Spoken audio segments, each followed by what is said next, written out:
আসসালামু আলাইকুম, আপনারা সবাই কেমন আছেন? আজকে আমি আপনাদেরকে টকটকে কিছু লাল গোলাপ মেক করে দেখাচ্ছি। আমি ফার্স্টে লাল কালারটা নিয়েছি পাপড়ি মেক করার জন্য। আপনারা দেখে অবশ্যই বুঝতে পারবেন একদম ইজি ওয়েতে মেক করেছি পাপড়িটা।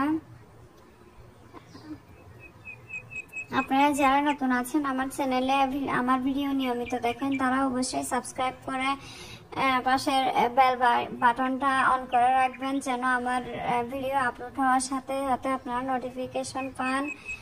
আর যারা আমার ফেসবুক পেজ থেকে দেখতেছেন তারা অবশ্যই ফলো দিয়ে রাখবেন।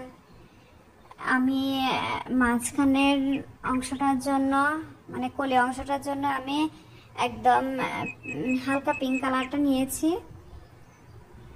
দেন আমি কিছু পাপড়ি মেক করে এটার চারপাশে মুড়িয়ে নিয়েছি, আপনারা দেখতে পাচ্ছেন। এখন আমি এখানে সামান্য কিছু হালকা পিঙ্ক কালার করে দেব, একটু পিঙ্ক কালার করে দেবো, তাহলে দেখতে আর একটু ভালো লাগবে। আমার ভিডিওগুলোতে আমি ভয়েস ইফেক্ট ইউজ করি, সো আপনাদের শুনতে একটু অন্যরকম লাগবে।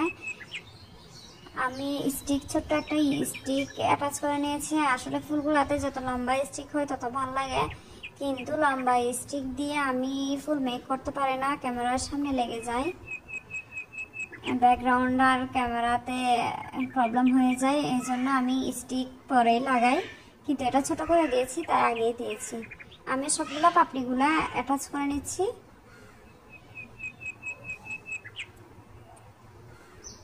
একদম ইজি একটা ফ্লাওয়ার।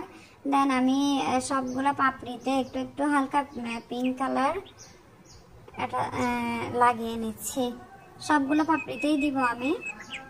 হয়ে গেল আমার সুন্দর একটা গোলাপ ফুল। সো আপনারা সবাই ভালো থাকবেন, আমার জন্য দোয়া করবেন, অবশ্যই আপনাদের জন্য অনেক দোয়া। আসসালামু আলাইকুম।